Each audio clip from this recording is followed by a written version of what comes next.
The silence you think is hurting you is the same silence that's slowly undoing her. And if you truly understood what no contact does inside a woman's mind, you would never beg again. Listen to me carefully. I'm not here to flatter you. I'm here to show you what most men destroy with their impatience. When you go no contact, you are not playing games. You are triggering a psychological process that almost no one talks about honestly. In the beginning, she feels relief. Yes, relief.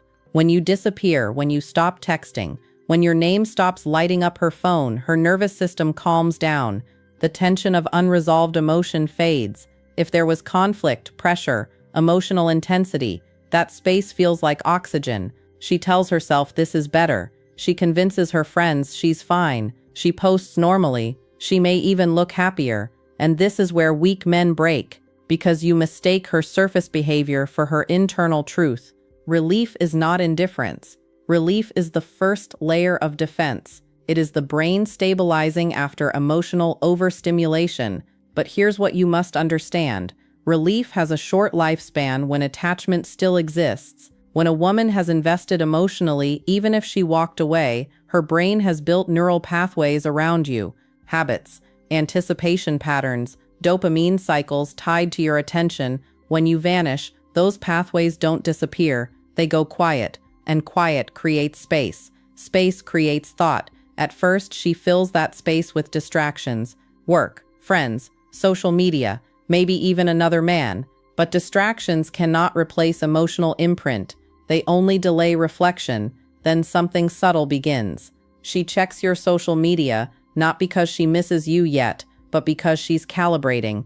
Are you reacting? Are you chasing? Are you posting sad quotes? Are you spiraling? When she sees nothing, something shifts.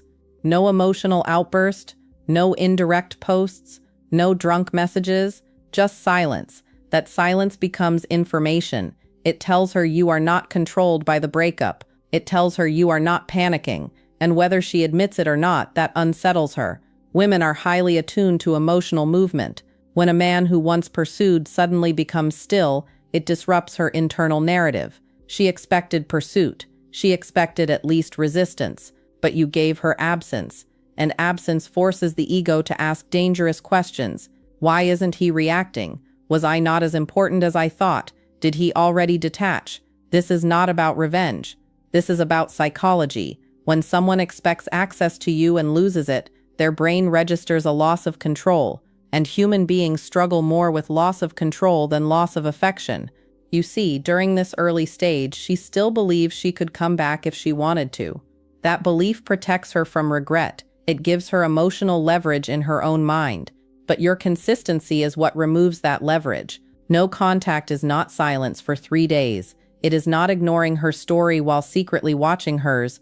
It is emotional discipline, and discipline is rare. When she realizes you are not breaking, not checking in, not reacting, the relief starts to fade. Because relief depends on knowing the door is still open. If she senses the door might actually close, something deeper begins. Curiosity. And curiosity is the first crack in certainty. You must understand this. Women do not move toward regret immediately. They move through layers of self-protection first. Relief, distraction, ego reassurance. But beneath all of that, attachment does not dissolve overnight. It waits. And your silence is the environment where it begins to breathe again. If you break no contact too early, you interrupt the psychological process before it matures. You relieve her discomfort for her. You validate her choice. You remove mystery, and mystery is what reactivates emotional value. Right now, the most powerful thing you can do is nothing. Because in doing nothing, you are forcing her to feel everything. Stay still, stay grounded, stay disciplined. The real shift hasn't even started yet. After relief fades, something much more uncomfortable begins. She starts noticing your absence in moments that used to belong to you. Not dramatically, not in some movie-like breakdown. It's subtle. It happens when she reaches for her phone to send you something funny and remembers she can't. It happens when something good happens in her day, and your name is the first one that flashes in her mind, then disappears. This is where stage 2 quietly forms. Emotional comparison. Now understand this carefully. Women process attachment through emotional memory, not just logic. When you're gone long enough, her brain begins replaying the highlight reel. Not the arguments, not the frustration, but the comfort, the laughter, the way you made her feel safe at 1 a.m. Memory edits pain over time. The intensity of conflict dulls faster than the warmth of connection. That's neuroscience, not romance. The brain protects itself from stress by softening negative recall, but positive emotional imprint, that lingers. And if she tries talking to someone new during this phase, the comparison becomes brutal. The new guy might be attractive, he might be polite, he might even check boxes on paper, but emotional depth isn't built in weeks. It was built with you over time. She starts measuring, not consciously at first. Does he understand her humor the way you did? Does he challenge her? Does he feel familiar? Familiarity is powerful. Familiarity equals safety. And safety is what the nervous system craves when novelty wears off. Now here's where men often sabotage everything. You see a picture of her out, you hear she's talking to someone, and you panic. You assume you've been replaced. But replacement and emotional displacement are not the same thing. Attention can be replaced quickly. Attachment cannot. If she invested in you, if she imagined a future with you, if she allowed herself to be vulnerable, those emotional deposits don't evaporate because you stopped texting. They sit there, quietly accumulating weight, and the longer you stay silent, the heavier that weight becomes. Stage 3 begins when curiosity turns inward. Instead of wondering what you're doing, she starts wondering why she's thinking about you. That question disturbs her, because during the breakup, she likely constructed a narrative that justified her decision. Maybe you weren't ready. Maybe you weren't attentive enough. Maybe the timing was wrong. Those reasons helped her walk away. But when your absence creates emotional longing, it challenges her story. Cognitive dissonance forms. If I was so sure, why do I miss him? This is where ego meets emotion. Her pride doesn't want to admit regret, but her nervous system is signaling loss. And loss activates attachment anxiety, even in women who appear confident and independent. You must understand, attraction grows in space. Not because space is magical, but because space allows imagination to work. And imagination almost always exaggerates value when access is removed. When you were present daily, she had full visibility, full access, full emotional data. But now, you're unknown. And unknown reactivates intrigue. She may check your activity again. She may ask mutual friends subtle questions. She may reread old messages. She may even type your name in her search bar and delete it before pressing enter. All signs of internal movement, but she won't show it yet. Because this stage is private. This is the stage where regret hasn't fully arrived, but certainty has started cracking. And here's the key. Your consistency determines whether this stage deepens or disappears. If you break now, you relieve her uncertainty. You reassure her she still has access. And when access is restored, curiosity dies. But if you remain steady, emotionally unavailable, focused, her mind fills in the blanks. And blanks are dangerous, because the brain prefers painful clarity over ambiguous silence. If she cannot categorize you as desperate, angry, or chasing, she has to consider a possibility she didn't expect. You're moving on. And the idea of you emotionally detaching often hurts more than the breakup itself, because now the power dynamic feels different. And that shift is where regret starts to grow roots. This is the stage most men never see, because it happens entirely inside her. By now, your silence is no longer confusing. It's unsettling. She expected emotional noise from you, a reaction, a crack, some sign that you were still orbiting her. But when weeks pass and you remain composed, something changes in her nervous system. Control slips. And when control slips, anxiety rises. This is where real regret begins forming. Not loud, not dramatic, but heavy. She starts replaying the breakup in detail.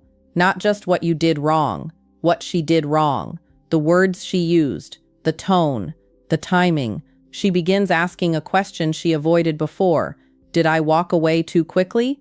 Understand something powerful. During conflict, emotions distort perception, but distance restores clarity. And clarity can be uncomfortable. Without daily distractions from you, she has to sit with her own role in the ending. Maybe you weren't perfect.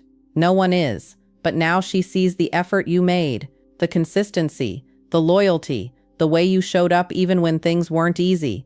When you're present, effort feels expected. When you're gone, effort feels rare, and rare becomes valuable. At this stage, she may test the waters, a casual like on an old post, watching your story quickly, maybe even an indirect message, something neutral, low risk, emotionally safe. This is not random, it's reconnaissance. She's trying to measure your temperature without exposing hers.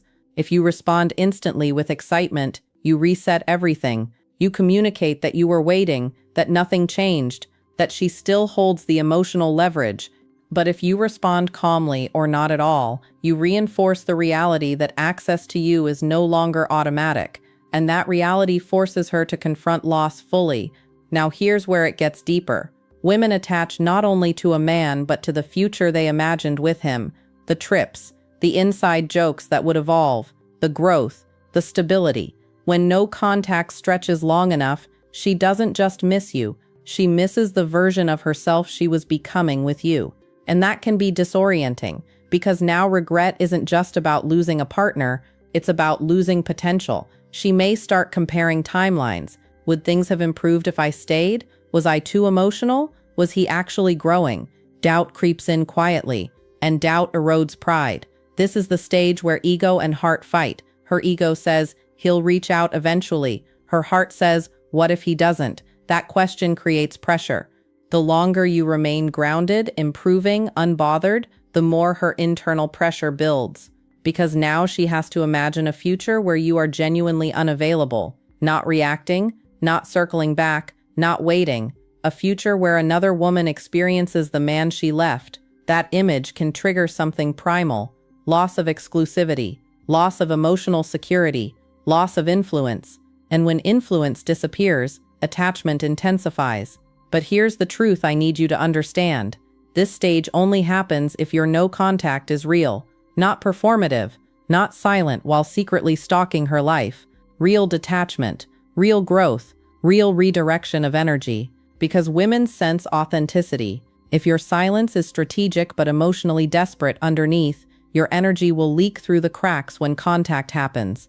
But if your silence is grounded in self-respect, it shifts the entire dynamic. She begins seeing you differently, not as the man she left, but as the man who didn't crumble, and strength revealed through restraint is more powerful than strength displayed through dominance. This is where regret stops being a thought and starts becoming emotion, and emotion is what moves people to act. Now we arrive at the stage most men fantasize about but few are prepared for. This is where regret stops being silent and starts searching for relief. By now, enough time has passed for reality to settle in. The distractions lost their shine, the comparisons became exhausting, the ego softened under the weight of uncertainty, and your continued absence has done something powerful. It removed emotional predictability. Human beings are addicted to predictability in relationships. Even conflict becomes familiar, even tension becomes routine. But when you disappeared and stayed gone, you removed the emotional anchor she subconsciously relied on. Now she feels the full space you once occupied. This is when regret becomes physical, restlessness, random waves of nostalgia, a song triggering a memory, driving past a place you both went, and feeling a tightening in her chest. Not because she can't survive without you, she can, but because she didn't expect to feel your absence this deeply. And here is the critical shift. Earlier, she believed she could come back anytime. Now she's not sure. That uncertainty is what transforms missing you into fearing the loss of you. She may start rationalizing reasons to reach out. A "how have you been?" A birthday text. An inside joke resurfaced. Something that sounds casual but carries emotional weight underneath. This is not coincidence. It is an attempt to reopen emotional access without admitting vulnerability. And if you've done the work, if you've truly focused on yourself, rebuilt your confidence, strengthened your discipline, you will feel the difference in her energy immediately. It's softer, more careful, less certain, because regret humbles. But listen to me closely. This stage is not about winning her back. It's about deciding whether she now qualifies for the version of you that grew in her absence. That's the part men forget. No contact was never about manipulating her into missing you. It was about forcing both of you to confront reality without emotional crutches. If she reaches out from loneliness, you will feel it. If she reaches out from ego, you will feel it. But if she reaches out from clarity, from genuine understanding of what she lost, that feels different. Slower, intentional, vulnerable. And here's the final truth most men never hear. Sometimes regret comes too late. Sometimes she realizes your value after you've outgrown the version of yourself that would have taken her back without standards. And that is not tragedy, that is growth. Because the ultimate power of no contact is not making her regret losing you. It is making you realize you don't chase what chooses to walk away. Now I want you to be honest with yourself. If she texted you tonight, not out of boredom, not out of ego, but because she genuinely felt the weight of losing you, would you respond from strength or from the same attachment that once made you anxious? That's the real equation. Self-respect, temporary emotion growth, validation, discipline, impulse. Tell me in the comments which side of that equation are you on right now? And if this opened your eyes in a way no one ever explained before, like the video, subscribe to this channel and share it with a man who needs to hear this before he breaks his silence too early.